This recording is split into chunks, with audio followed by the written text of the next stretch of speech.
La guerre. Le passe-temps le moins adapté à toute la famille de l'humanité, mais d'une manière ou d'une autre, on s'en sort plutôt bien. Et au passage, on a réussi à remodeler la planète comme un fichu projet de bricolage. Des lames aux missiles balistiques, chaque conflit a laissé sa marque sur la carte. Si même une seule guerre s'était déroulée autrement, tu vivrais peut-être sous un autre drapeau, un autre hymne, et tu commanderais peut-être même ton machalat dans une autre langue. Commençons avec le numéro 25 Alexandre le Grand. Tout est dans le nom. Grand général, stratège brillant, mais vraiment nul en modestie. Et si les histoires sont vraies, il était prêt à tout dans sa vie personnelle. Ses conquêtes, pas de ce genre-là, ont changé le monde à jamais. Il a littéralement fait un speedrun des champs de bataille. À 30 ans, il avait déjà vaincu le plus grand empire de la Terre, les Perses. Comme un étudiant en année sabbatique, il est même allé jusqu'à le fleuve Indus. Son empire s'étendait de la petite Macédoine jusqu'aux confins du monde connu. La Grèce, l'Égypte, c'était fait. Il est allé jusqu'en Inde. Tous ceux qui figurèrent dans les classements antiques des moins de 30 ans le détestaient. Mais même la grandeur a une date d'expiration. À 32 ans, il était Alexandre le Défunt. Assassinat? Blessure au combat? Non, une fièvre. Il a conquis des empires. Mais pas un simple rhume. Mais son héritage perdure. Alexandre a fondé des villes comme un homme qui avait peur d'être oublié. Des dizaines de villes portaient en son nom. Alexandrie en Égypte a raflé la vedette. Mais Héra et Kandahar sont toujours debout. Il n'a pas seulement conquis, il a marqué son époque. Ces empires ont redéfini les frontières, notamment entre l'Europe et l'Asie, qui portent encore ses traces. La Turquie, les Balkans, le Moyen-Orient, tous suivent les grandes lignes d'une carte qu'un seul homme a dessinée avec une épée très sanglante. Mais sa plus grande réussite, Colin Farrell, jouant une version légèrement irlandaise de lui. Et juste au moment où le monde pensait s'être remis d'un mégalomane avec une épée, un autre est arrivé avec des chevaux. Beaucoup de chevaux. Numéro 24. Pensez aux empires conquérants. Qu'est-ce que vous voyez? Une bande de bergers désorganisés? Eh bien, l'invasion mongole a forgé le plus grand empire contigu de l'histoire. Il s'étendait du Pacifique jusqu'au Danube, en Europe de l'Est. Ils ont écrasé des dynasties, refaçonné des royaumes, et ce faisant, posé par accident les bases de plusieurs pays modernes. Pas mal pour une bande de types qui s'occupèrent de Yax. Le chef charismatique et à la barbe étrange, Gengis Khan, a unifié les tribus mongoles. Il a conquis la Chine et l'Asie centrale. Ensuite, il était temps d'emmener la troupe en tournée. Mais comment ont-ils réussi à prendre le contrôle de chaque empire qu'ils voyaient? Khan avait ses chiens de guerre, 4 lieutenants qui considéraient la stratégie comme un art. Deuxièmement, les Mongols avaient des arcs plus légers, plus rapides et plus mortels. Troisièmement, Khan était si terrifiant que la moitié de ses ennemis se rendaient à sa vue. Je vais peut-être revoir mon commentaire sur la barbe. Khan collectionnait les empires comme des cartes de baseball. L'empire khwarezmide a chuté. Bagdad et Samarcande ont été anéantis. De nouveaux territoires ont été unifiés. Sans Khan, la Russie serait peut-être restée un ensemble de villes se disputant pour savoir qui prendrait le pouvoir. Et en Chine, la dynastie Yuan a pris le pouvoir. Preuve que, sous une nouvelle direction, n'est pas forcément une bonne chose. Mais les cartes ne racontent pas toute l'histoire. Les Mongols étaient brutaux, au point d'effacer un pays entier. Ils ont tué 25% de tous les Hongrois.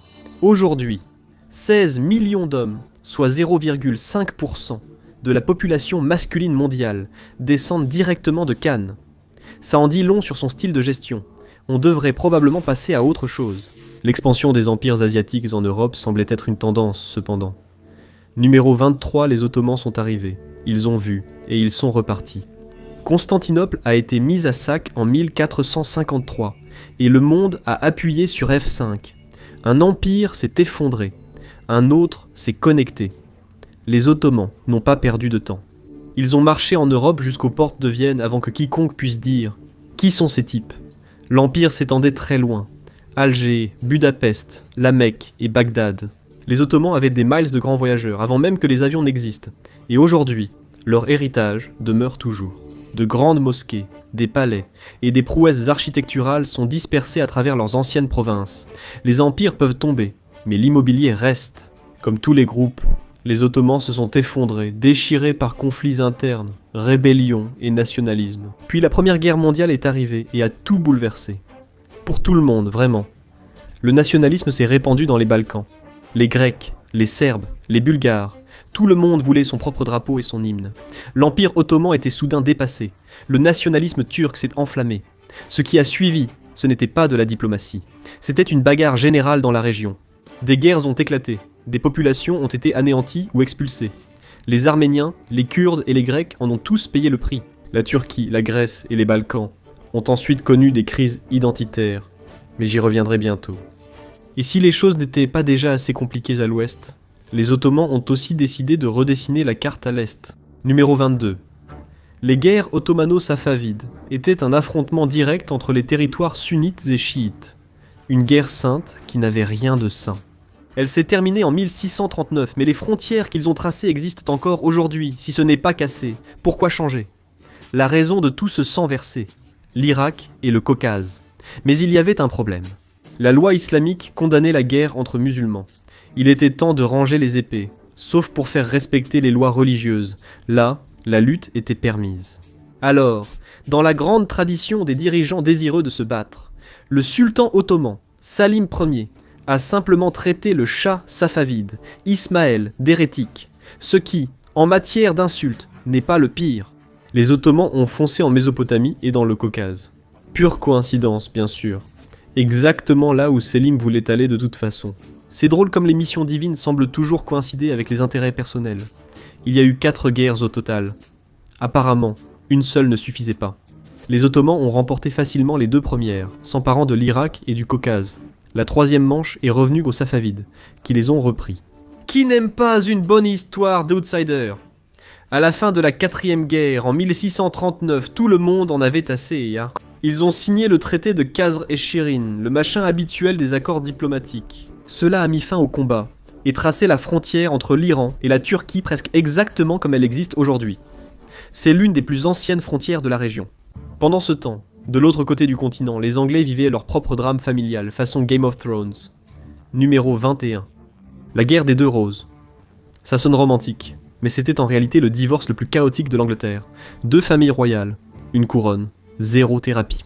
Cela a marqué la fin du Moyen-Âge et le début d'une Angleterre se comportant en véritable empire. D'accord, cela n'a pas directement redessiné les cartes, mais cela a créé un empire qui le ferait. Au milieu du XVe siècle, le roi Henri VI d'Angleterre était malade. Les lignées royales pourraient être devenues trop proches. Des siècles de mariage entre cousins et de concentration du pouvoir nuisent à la santé mentale. Lorsque Henri a complètement perdu la raison en 1453, les aristocrates ont installé le duc d'York, Richard, comme protecteur du royaume. Mais en 1455, Henri a rapidement changé d'avis, a dit à Richard « Ça va, mon pote », et a repris le pouvoir. Et York a répondu « Non, non ».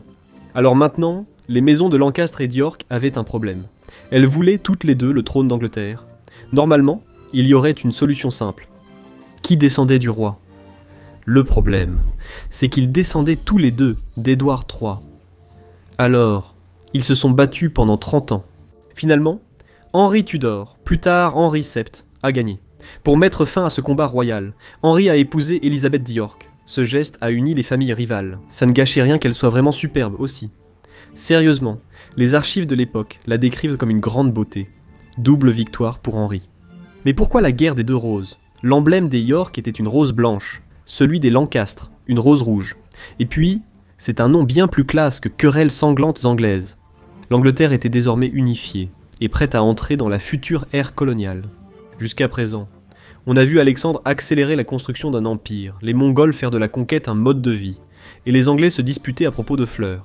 Si tu aimes ces analyses de cartes, n'oublie pas de t'abonner, parce que quelqu'un doit bien justifier mes sessions Google Earth à 2h du matin, prêt à continuer ce tour du monde des guerres. Fais-moi confiance. Les 3 premiers sont les poids lourds, des conflits qui ont totalement réécrit les cartes. Numéro 20. Une seule conquête, presque tout un continent, catholique, hispanophone et beaucoup moins indigène aujourd'hui.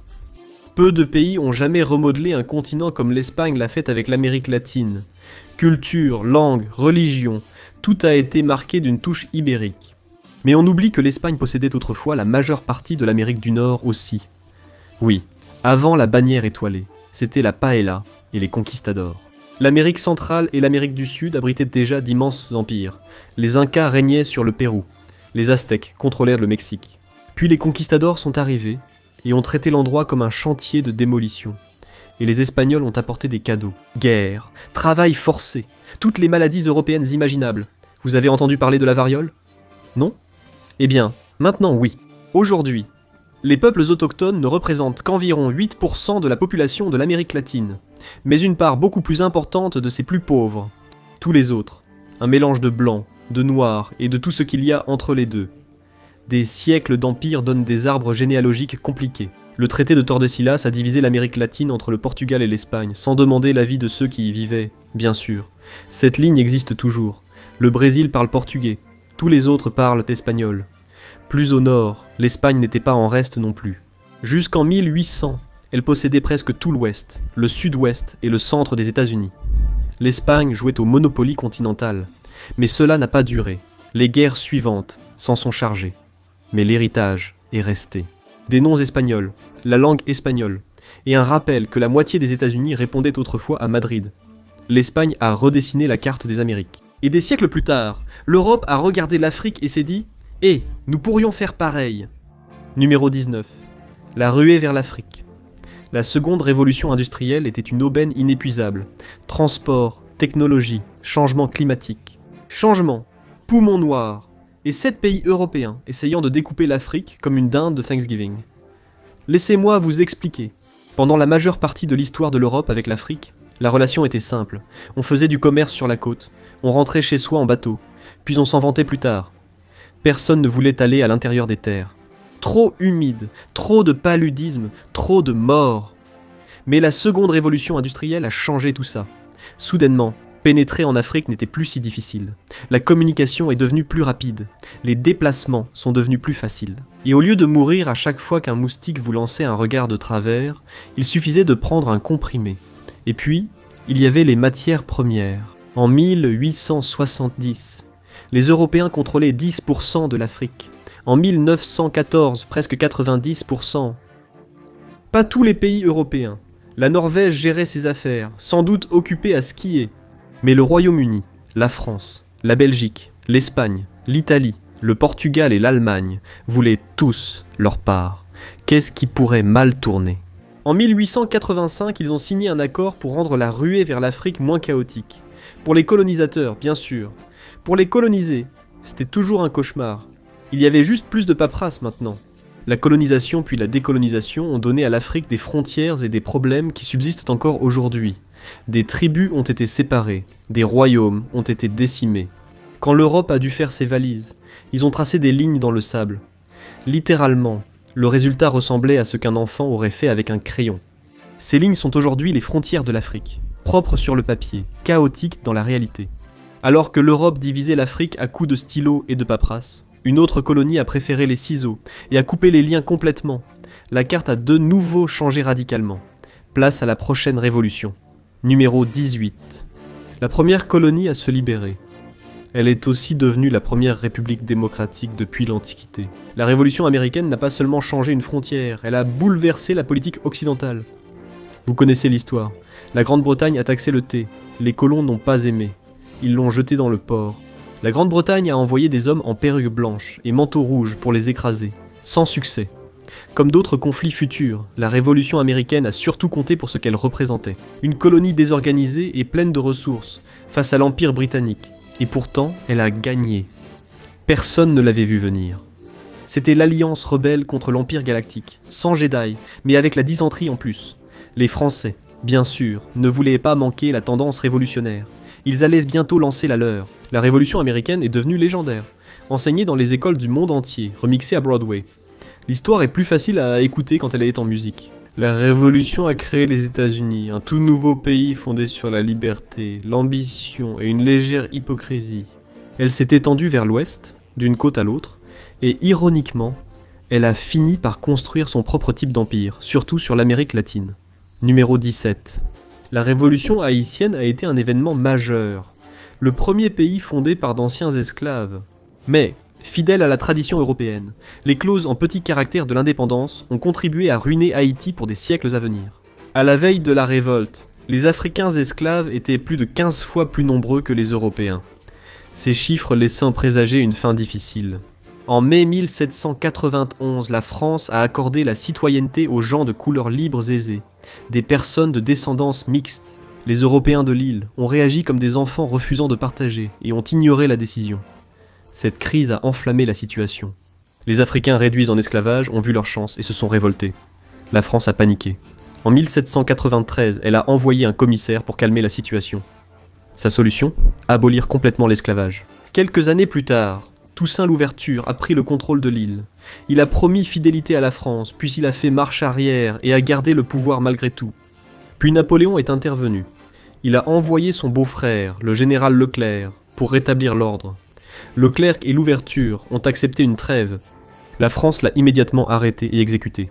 Retour de situation. Et cela a été très bien accueilli par les généraux de l'ouverture.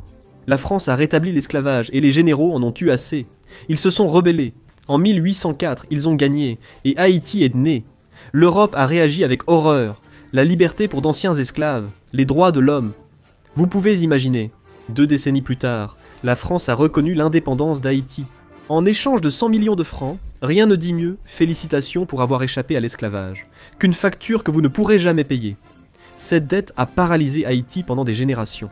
Pourtant, la colonie caribéenne était libre, la première à y parvenir, et les voisins l'ont remarqué, surtout ceux où les esclaves étaient plus nombreux que les maîtres, et où le rapport de force commençait à sembler favorable. L'ère des révoltes avait commencé. Les empires ne les avaient pas encore. Mais restons avec Napoléon pour l'instant. Numéro 16. À cause d'un petit roi, un empire millénaire allait être renversé. L'Europe et les États-Unis ne furent plus jamais les mêmes. Napoléon Bonaparte n'approuvait pas vraiment la Révolution française.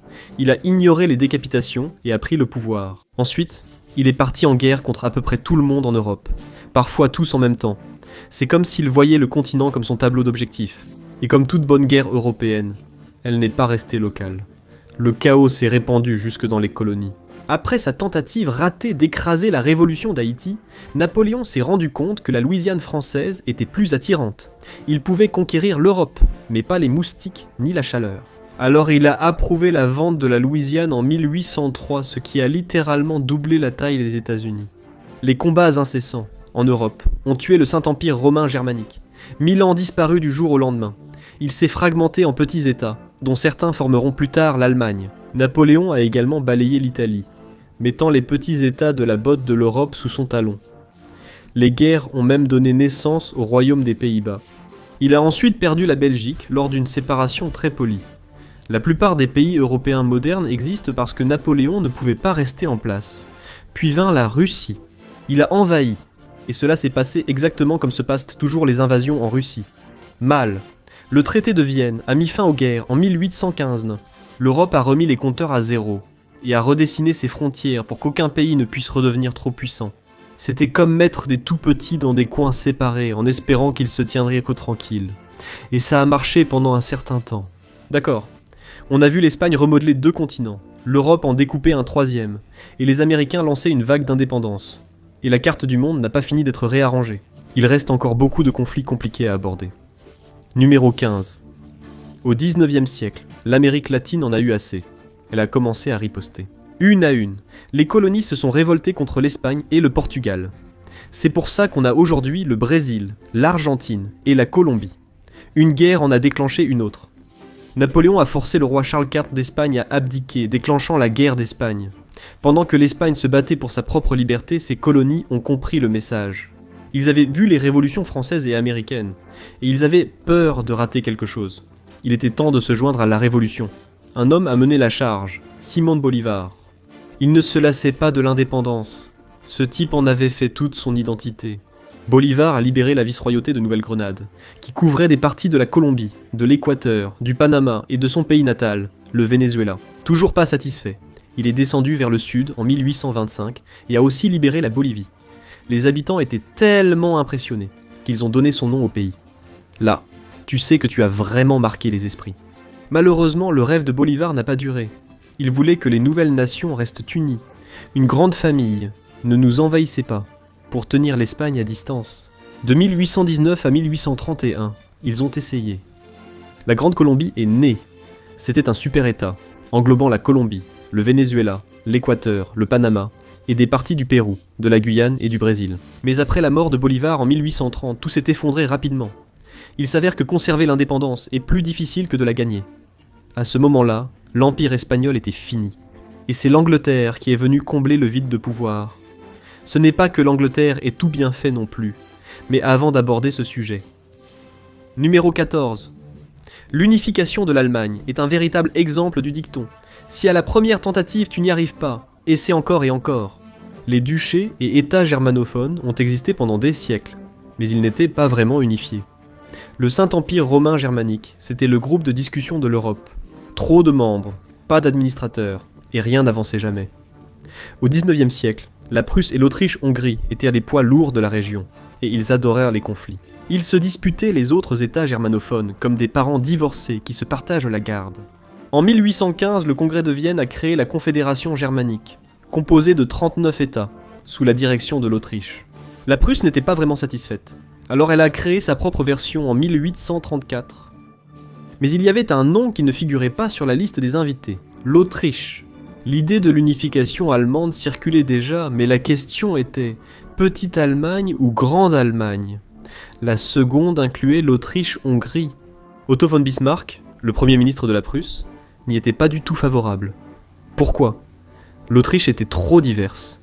Sérieusement, trop de slaves, de Magyars et de toutes sortes de gens qui ne correspondaient pas à l'idée d'une Allemagne pour les Allemands que Bismarck recherchait. La Prusse a combattu l'Autriche et a gagné. La Confédération de l'Allemagne du Nord a été formée, mais Bismarck avait encore besoin que les États du Sud rejoignent le mouvement. Sa solution? Déclencher une guerre avec la France. Restez avec moi. Le plan a fonctionné. La France a été envahie, le nationalisme a explosé, et les États du Sud ont rejoint le Nord. L'Autriche-Hongrie est restée à l'écart, observant la situation.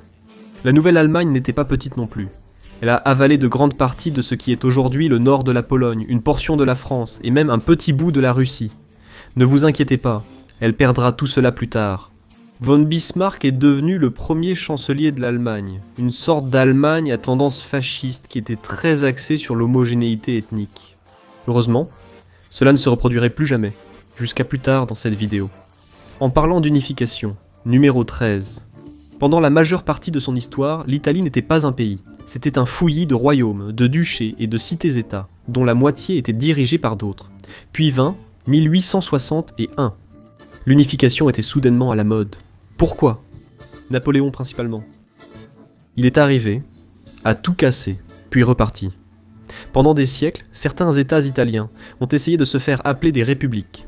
La classe moyenne a alors grandi, et pour la première fois, a eu son mot à dire dans les affaires du gouvernement. Un certain progrès. En 1815, les Français étaient en repartis. L'Italie était toujours un puzzle dont les pièces ne s'emboîtaient pas. L'Autriche contrôlait le nord, les Bourbons contrôlaient le sud, et personne n'était satisfait. Les Italiens étaient d'accord sur une chose, ils voulaient du changement. Ils n'arrivaient simplement pas à se mettre d'accord sur la nature de ce changement. Typiquement, italien. En 1831, Giuseppe Mazzini a fondé la Jeune Italie. Le but? Une Italie républicaine unifiée. Cela ressemble à un nom de boys band, mais la mission était sérieuse. D'autres avaient d'autres idées, certains voulaient le pape au pouvoir, d'autres soutenir la maison de Savoie, qui, il faut l'admettre, ressemble toujours plus à un grand magasin de luxe qu'à une famille royale. L'Autriche a été chassée du nord.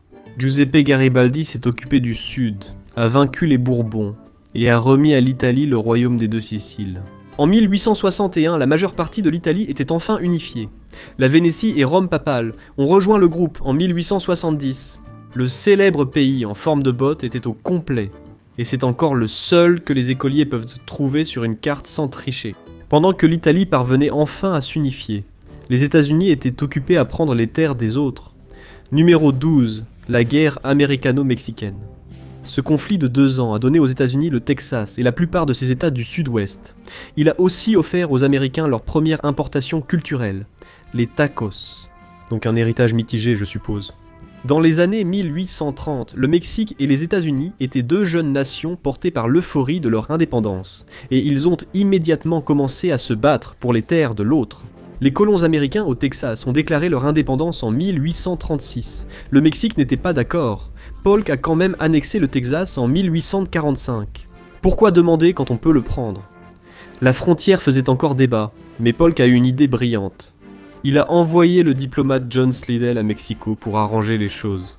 Il allait proposer 30 millions de dollars pour la Californie et le Nouveau-Mexique, vous savez, puisqu'il était aussi dans la région. Ça ne s'est pas très bien passé. Le président mexicain José Herrera a refusé de rencontrer Slidell. Alors Polk, toujours aussi diplomate, a envoyé des troupes au sud de la frontière. Ensuite, il a demandé au Congrès de déclarer la guerre. Je ne suis pas politicien, mais ça ne semble pas être le bon ordre des événements. Un simple coup d'œil à la carte vous montre comment ça s'est terminé. Les États-Unis sont repartis avec la moitié d'un continent. Le Mexique est reparti avec des traumatismes. Cela a aussi permis aux États-Unis de dominer l'Amérique du Nord.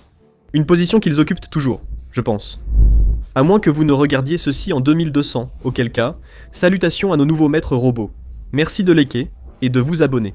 Au sujet des prises de contrôle agressives, numéro 11, les guerres sino-japonaises ont coïncidé avec un projet parallèle connu, la Seconde Guerre mondiale. Et si vous pensiez que le Japon était agressif avec l'Europe, attendez de voir ce qu'il a fait à ses voisins.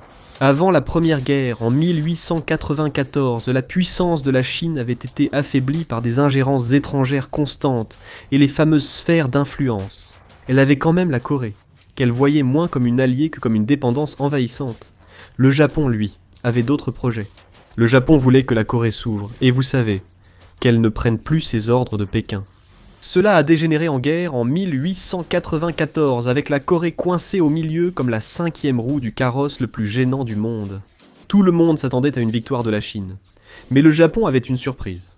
Une surprise du genre, devinez qui aidait les modernes et militarisés maintenant. En moins d'un an, ils avaient débalayé la gigantesque armée chinoise comme si de rien n'était. La guerre s'est terminée avec la Chine, forcée de reconnaître l'indépendance de la Corée, de céder Taïwan et la péninsule du Liaodong. Ah, et ils ont aussi dû payer au Japon une montagne d'argent. C'était la totale côté humiliation. La Russie regardait d'un mauvais œil cette nouvelle agressivité japonaise, cette nouvelle attitude du Japon. Personne n'aime avoir un voisin en colère, surtout quand il possède des navires de guerre. Alors, avec la France et l'Allemagne derrière eux, ils ont poliment forcé le Japon à rendre la péninsule du Liaodong. Cela n'a jamais vraiment plu au Japon. Alors, en 1931, ils ont organisé une attaque sous faux drapeau, un grand classique. Cela leur a donné une raison d'envahir la Mandchourie. Les Japonais ont avancé rapidement, trop rapidement. Puis la Seconde Guerre mondiale a pris une dimension mondiale. Soudain, ils ont combattu partout. Ce n'était pas une bonne stratégie à long terme. À la fin de la guerre, le Japon s'est retiré de Chine et a rendu Taïwan à la République de Chine. Ensuite, les communistes ont pris le pouvoir. Taïwan a poliment répondu non merci à l'invitation. Et si vous voulez en savoir plus sur la relation toxique entre la Chine et Taïwan, restez jusqu'à la fin. Nous avons vu des colonies se rebeller, des pays enfin décider de la forme qu'ils veulent prendre, et des superpuissances apprendre que la diplomatie signifie généralement invasion. Et maintenant, nous sommes arrivés au top 10. Devinez le gagnant dans les commentaires, ou le perdant, selon votre point de vue. Numéro 10.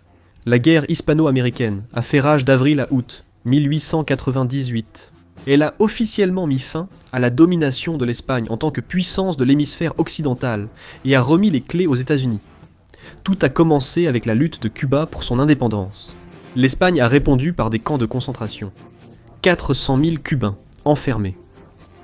La subtilité n'était clairement pas le fort des Espagnols. Les journaux américains se sont régalés. Des histoires d'horreur en première page, de l'indignation et beaucoup de leçons de morale, ce qui par coïncidence se vend très bien. Les Américains n'aimaient pas l'idée qu'un empire étranger montre sa puissance à seulement 90 miles des côtes de la Floride. Les choses ont pris une autre tournure lorsque l'USS Maine a explosé dans le port de la Havane. Probablement un accident, mais personne ne se soucie des preuves quand il y a une guerre à mener. Et très vite, les pays sont entrés en guerre. Les États-Unis ont écrasé l'Espagne. Dans l'accord de paix, l'Espagne a cédé Porto Rico, Guam et Cuba, qui est devenu un protectorat américain. Soudainement, les États-Unis avaient des territoires d'outre-mer, et la prise de conscience a été rapide. Les empires n'étaient plus réservés aux Européens. Les États-Unis a aussi acheté les Philippines pour 20 millions de dollars. Qui n'aime pas faire du shopping après une bagarre ? Cependant, les Philippins allaient à plus tard dire, tant pis pour ça, et mener leur propre guerre pour l'indépendance. Mais ça c'est une autre guerre pour une autre fois. Puisque les États-Unis étaient dans une dynamique impérialiste, ils ont également annexé Hawaï, et les États-Unis se sont engagés sur la voie de la domination dans l'hémisphère occidental. L'Espagne était hors jeu, l'Amérique prenait la relève, et l'Europe était occupée à préparer son prochain grand drame. Numéro 9. Les guerres balkaniques. En 1912, la Grèce, la Serbie et la Bulgarie s'étaient enfin débarrassés des Ottomans, mais il restait encore quelques territoires à conquérir. Le Kosovo, la Crète, le nord-est de la Grèce et la Macédoine. Alors, dans un rare moment de coopération balkanique, ils se sont alliés avec le Monténégro et ont définitivement chassé les Ottomans. Victoire pour tout le monde, champagne, acclamations, drapeaux qui flottent. Puis est venu le moment gênant, décider qui obtenait quoi. Alors, ils ont immédiatement commencé à se battre entre eux. La Grèce et la Serbie se sont alliés contre la Bulgarie et ont gagné. La Serbie a obtenu le Kosovo. La Grèce a pris la Macédoine du Sud. L'Albanie a dit « Vous savez quoi ? Je vais faire cavalier seul et devenir un pays indépendant. » Mais l'Autriche-Hongrie n'aimait pas la montée de la Serbie. L'Empire a développé un complexe du personnage principal et a commencé à comploter. Voici Gavrilo Princip, un nationaliste serbe avec une mauvaise visée et un timing encore pire. Il a abattu l'archiduc François Ferdinand. L'Autriche-Hongrie a vu une occasion et a déclaré la guerre à la Serbie. Et cela a eu un effet domino. Numéro 8. Après la Première Guerre mondiale, l'Europe ressemblait à une carte que quelqu'un avait mise en mode aléatoire. Les empires se sont effondrés. De nouveaux pays sont apparus. L'Empire ottoman a été démantelé. La Grande-Bretagne et la France ont dépouillé sa carcasse avec des frontières tracées de façon très minutieuse. Bien sûr, la France a obtenu le Liban et la Syrie actuelle. La Grande-Bretagne a obtenu l'Irak, la Jordanie et Israël. Et ce fut la fin des conflits dans la région pour toujours et à jamais. Attendez une seconde. L'Empire austro-hongrois s'est retrouvé dans le camp des perdants. Ces régions ont jeté un coup d'œil au chaos et ont dit « Ouais, on s'en va ». La Hongrie, la Tchécoslovaquie et la Yougoslavie sont devenues indépendantes, tandis que la Roumanie a bénéficié d'une amélioration. La Pologne était réapparue en tant que pays indépendant, assemblé à partir de morceaux de l'Allemagne, de l'Autriche-Hongrie et de la Russie, un véritable Frankenstein géopolitique. Et la Russie, occupée à gérer ce petit contretemps appelé la révolution communiste. Profitant de sa distraction, l'Estonie, la Lettonie et la Lituanie se sont échappés, mais pas pour longtemps. En gros, une grande partie des frontières actuelles de l'Europe et du Moyen-Orient ont été tracées à cause de la Première Guerre mondiale. Mais ensuite, il était temps pour la suite. Et celle-ci était plus grande, plus bruyante et bien plus chaotique. Numéro 7.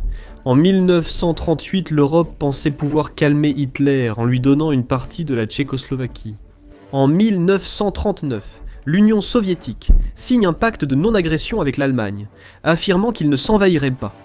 Ces décisions ont très bien fonctionné. Pendant environ un an, tout semblait aller bien, sauf si vous viviez dans un pays voisin. En septembre 1939, Hitler a envahi l'ouest de la Pologne. 2 semaines plus tard, les Soviétiques ont pris l'est. Mois difficile pour les Polonais. Puis, les Soviétiques se sont tournés vers le nord. Ils ont organisé des élections libres dans les États baltes, où les électeurs pouvaient choisir entre le candidat soviétique et l'autre candidat soviétique. Sans surprise, 95% ont voté oui, juste après que le reste ait été exécuté. Ils ont aussi pris une petite partie de la Finlande, pour faire bonne mesure. Dans un rebondissement choquant que personne n'avait vu venir, l'Allemagne a envahi l'URSS. Alors les Soviétiques ont changé de camp en plein milieu de la guerre. En 1945, les Alliés étaient trop épuisés pour contester, et l'URSS a pu garder la plupart des terres qu'elle avait libérées. La Pologne a été déplacée vers l'ouest, gagnant des terres sur l'Allemagne. Bonne nouvelle, mais elle a perdu des morceaux, au profit de l'Union soviétique. Mauvaise nouvelle. Les États baltes sont restés sous contrôle soviétique durant les 40 années suivantes. Et avec l'est de la Roumanie et les restes du nord de la Prusse orientale, l'URSS est sortie plus grande que jamais. Rien de tel qu'une guerre mondiale pour agrandir son portefeuille immobilier. Et la scène était prête pour l'affrontement entre la sphère d'influence communiste de l'URSS et l'Occident. Mais avant d'aborder les guerres par procuration de la guerre froide, numéro 6, dans une nouvelle édition du « Les Britanniques tracent des frontières, et tout le monde doit en payer le prix pour toujours », je vous présente l'Inde et le Pakistan. L'Inde réclamait son indépendance depuis plus d'1 siècle, mais après la Seconde Guerre mondiale, la Grande-Bretagne en avait assez. Trop de colonies, pas assez d'énergie. Il était temps de plier bagages et de rentrer au pays. Mais il y avait un problème avec ça. L'Inde n'était pas vraiment unifiée. Les hindous, les musulmans et les sikhs voulaient tous des versions différentes du nouveau pays. Et les débats ont duré jusqu'à ce que le chef de la Ligue musulmane, Muhammad Ali Jinnah, claque pratiquement la porte et crée le Pakistan, en plein milieu de la dispute. Les Britanniques, réalisant qu'une catastrophe arrivait, ont divisé la région en 1947, l'Inde à majorité hindoue et le Pakistan à majorité musulmane. Ça a l'air simple, comme couper un gâteau, si le gâteau avait la forme d'un pays et était en feu. Le Pakistan a été divisé en Est et Ouest, ce qui est devenu plus tard le Bangladesh, et des millions de personnes se sont soudainement retrouvées du mauvais côté de la frontière. C'était le plus grand et le plus chaotique échange de population de l'histoire. Même les États semi-indépendants devaient y choisir un camp, l'Inde ou le Pakistan. La plupart l'ont fait, le Cachemire ne l'a pas fait. Et près de 70 ans plus tard, c'est toujours la situation la plus compliquée et la plus longue du monde. Nous avons vu des empires s'effondrer, des frontières se briser, et la Grande-Bretagne laisser des traces de paperasse et de traumatisme partout où elle passait. Le plus grand chaos du monde restait à venir. Prêt pour les 5 conflits majeurs qui ont bouleversé la carte du monde. Numéro 5. La guerre de Corée a divisé la péninsule en deux. Un côté est devenu l'une des nations les plus riches et les plus high-tech de la planète. L'autre, c'est ce que Kim Jong-un fait à la Corée du Nord. Un pays et une culture ont été séparés pendant si longtemps que c'est devenu une véritable expérience sociale aujourd'hui. Les Coréens du Nord et du Sud n'ont pas seulement des accents différents, ils vivent dans des mondes différents. K-beauty contre coupe de cheveux imposée par l'État. K-pop contre les plus grands succès de Kim Jong-un. Je reviendrai vers vous à ce sujet. La guerre de Corée fut l'une des guerres par procuration de la guerre froide. Quand les États-Unis et l'URSS ne pouvaient pas s'affronter directement, ils utilisaient simplement d'autres pays comme des pions d'échecs. Sauf que tout le monde continuait à renverser l'échiquier. Puis, en juin 1950, la Corée du Nord a décidé que partager était surfait. Elle a envahi le Sud avec l'approbation soviétique. Les États-Unis sont intervenus pour défendre leurs alliés.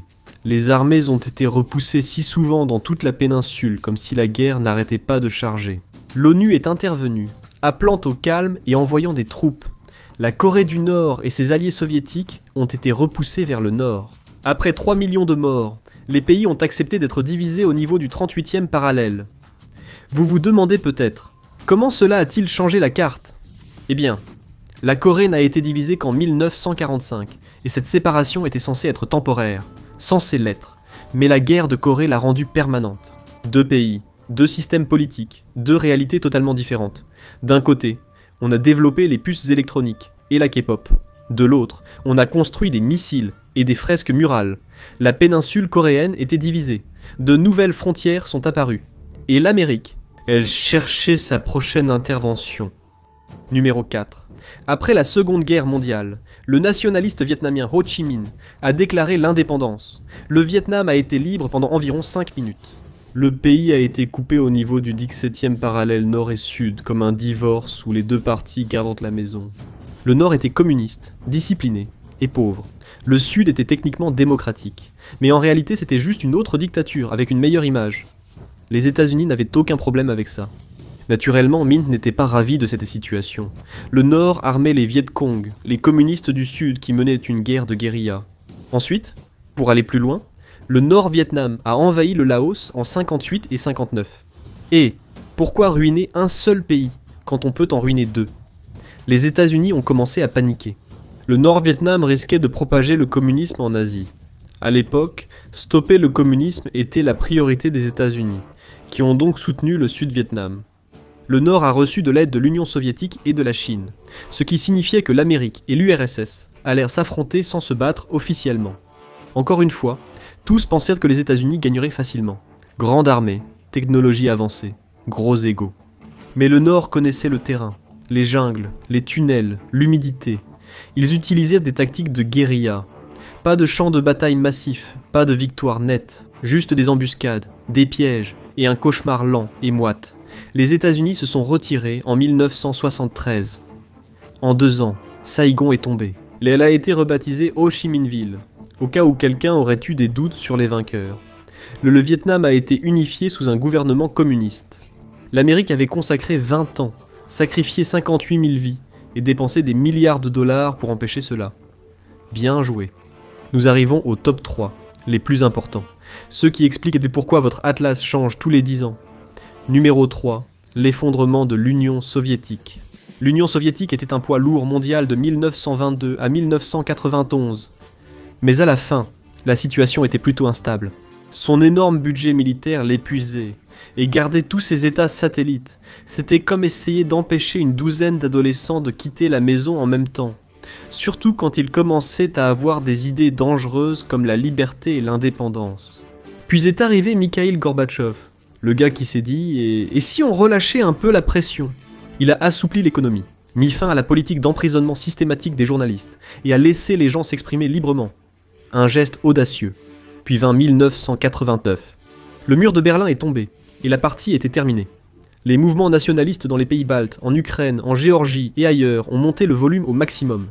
En 1991, l'un des empires les plus puissants de la planète s'est discrètement démantelé.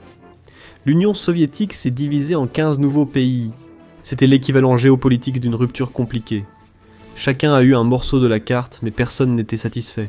L'effondrement de l'Union soviétique a redessiné la moitié de la carte du monde.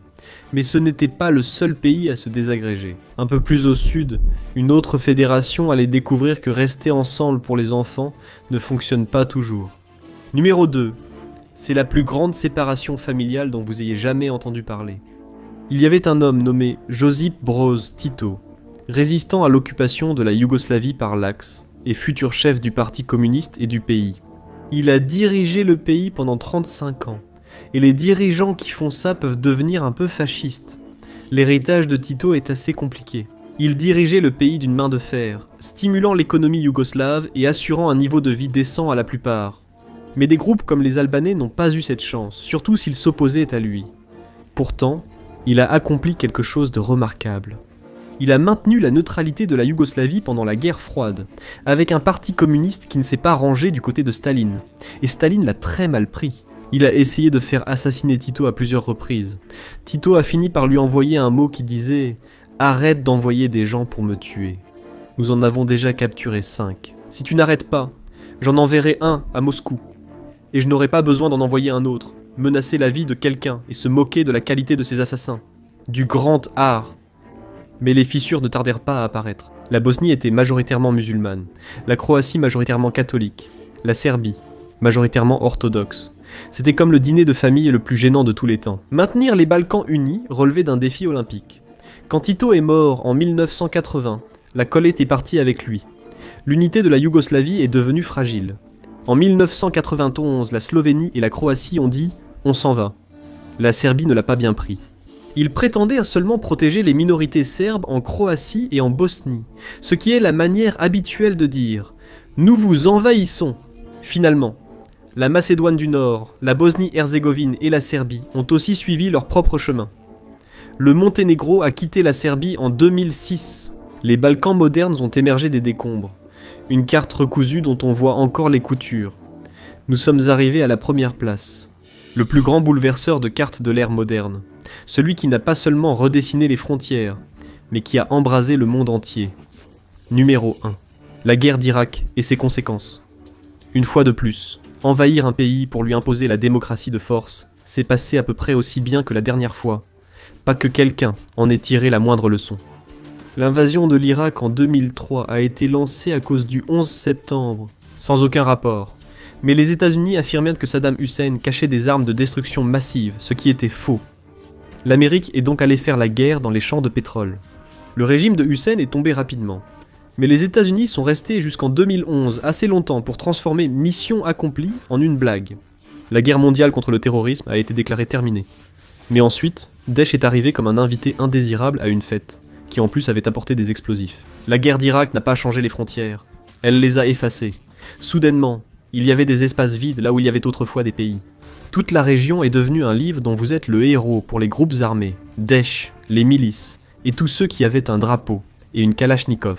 Les conséquences de la guerre d'Irak ont été une pure instabilité. La guerre civile syrienne a éclaté. Les talibans ont fait le retour le plus rapide de l'histoire en Afghanistan. Et les groupes militants ont commencé à collectionner des territoires, comme des NFT. Inutiles, volatiles, et pourtant, ils avaient encore de la valeur pour certains. Le résultat, ce n'était pas une nouvelle carte. C'était un puzzle auquel il manquait la moitié des pièces. Les cartes peuvent changer, mais le passe-temps préféré de l'humanité, lui, n'a pas changé. Peut-être qu'un jour, nous n'aurons plus de frontières pour lesquelles nous battre. Merci de m'avoir rejoint aujourd'hui, j'espère que la vidéo vous a plu. Pour plus de contenu similaire, abonnez-vous et activez les notifications, cela aide beaucoup. Merci encore, et on se retrouve la prochaine fois sur ma PAC.